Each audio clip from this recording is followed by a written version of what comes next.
나는 대한민국 예비역병장이다. 안녕하십니까? 1980년대 모공시절 군대 이야기를 나누는 예비역병장입니다. 오늘도 저의 옛날 군대 이야기와 함께 추억여행 떠나시죠.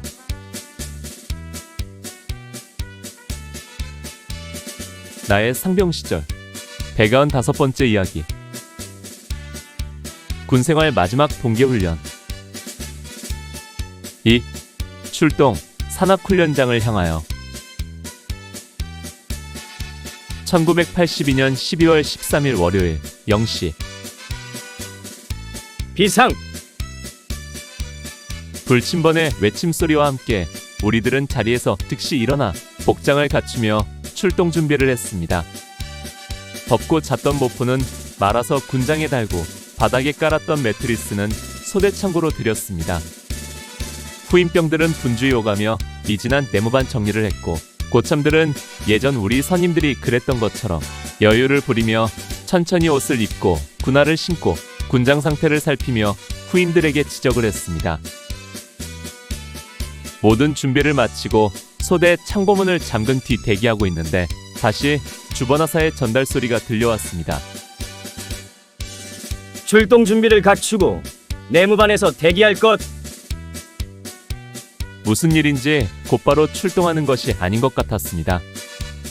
그렇다면 왜 기상을 빨리 시켰는지 모를 일이었습니다.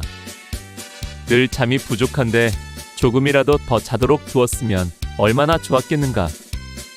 사실 어제 저녁 취침하면서 0시에 기상한다고 할 때부터 의아했었습니다. 내 경험으로 볼 때 그렇게 빨리 기상할 필요가 없었기 때문입니다. 계절적으로 밤이 가장 긴 때인지라 날이 늦게 밝아오는 시기였고, 산악훈련장까지 이동하는데 시간이 그리 오래 걸리지 않기 때문에 02시에 기상해서 03시에 출발해도 충분했던 것입니다. 어차피 산악훈련장에서의 수경지 편성은 땅을 파고 텐트를 쳐야 하기 때문에 날이 밝은 다음에나 가능할 것이기 때문입니다. 어젯밤 내가 생각했던 우려가 현실이 되는 것 같았습니다. 우리는 군화를 신은 채로 침상에 누워 가수면을 취하며 대기했습니다. 그러나 언제 집합명령이 떨어질지 모르기에 깊은 잠은 잘 수가 없었지요. 집합명령이 전달된 것은 그렇게 준비를 갖추고 대기한 지 1시간여 만이었습니다. 01시 30분까지 연병장에 집합할 것. 군장을 메고 화기와 장비를 들고 밖으로 나가니 혹한의 냉기가 확 밀려왔습니다. 12월 들어 날씨가 요동을 치고 있었습니다. 그야말로 기온이 롤러코스터를 타듯 급격히 오르내리고 있었던 것입니다. 내가 군종병 집체 교육을 하던 12월 초는 온화한 날씨였습니다. 우리가 휴양소 연병장에서 친목 운동 경기를 해도 추운 줄 몰랐던 것입니다. 그러나 자대 복귀하자 갑자기 추워져서 야간 종합 전술훈련 때는 혹한이 닥쳐서 산악훈련장에서 떨다 와야 했습니다. 그러다가 복귀하자 다시 기온이 올랐고 12월 10일 연대 김장하던 날까지 언제 그랬냐는 듯이 온화한 날씨가 사흘 정도 이어졌습니다. 그런데 다음 날에 눈이 내리고 이어서 다시 혹한이 닥친 것입니다. 마치 우리가 야전훈련 나가기를 기다린 것처럼 날씨가 심수를 부리는 것입니다.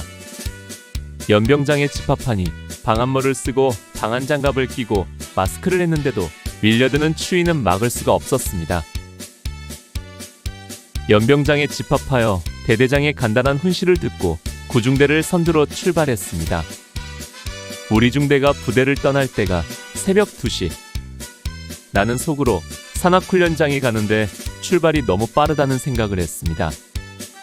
앞서 말한 것처럼 자대에서 산악훈련장까지 그리 멀지 않았습니다.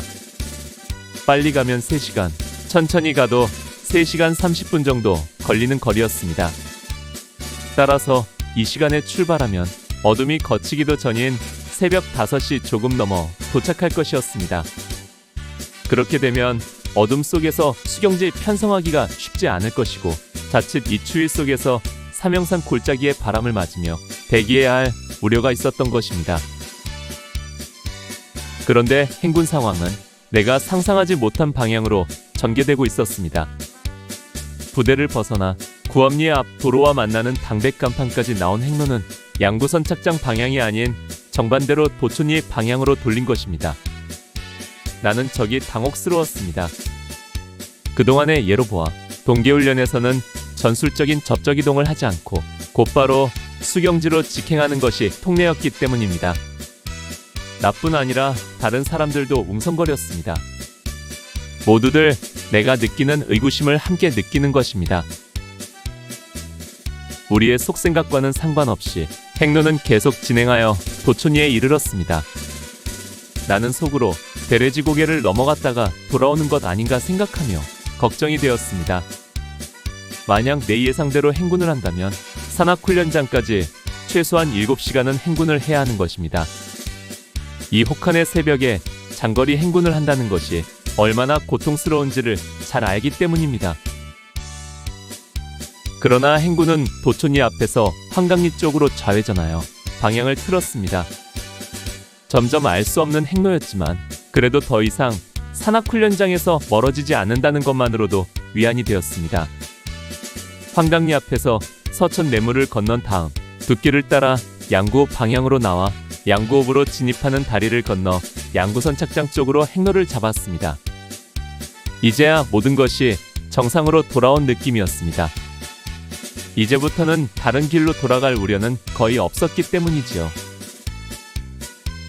내 예상대로 이후부터는 평상시 다니던 길로에서 웅진리 산악훈련장으로 올라갔습니다. 결국 도촌리와 환강리를 돌아 2시간 정도 행군을 더 한 것입니다. 웅진리로 오르는데 아침이 조금씩 밝아오기 시작했습니다. 우리가 항상 훈련장으로 사용하는 곳에 도착한 것이 아침 7시. 총 5시간의 행군을 한 것입니다. 웅진리와 산악훈련장 주변은 지난 토요일에 내린 눈으로 완전한 설국을 이루고 있었습니다. 불과 일주일 전에 와서 훈련했을 때와는 전혀 다른 나라에 온 것 같았습니다. 오가는 사람이 없는 산악훈련장은 완전한 백설 세상을 이루고 있어 마치 태고의 신비를 보는 것 같았습니다. 그 멋진 풍경에 감탄의 소리가 절로 나왔지만 한편으로는 이 백설 속에 어떻게 수경지를 편성하고 또 훈련을 뛸 것인지 참으로 막막한 걱정이 밀려왔습니다.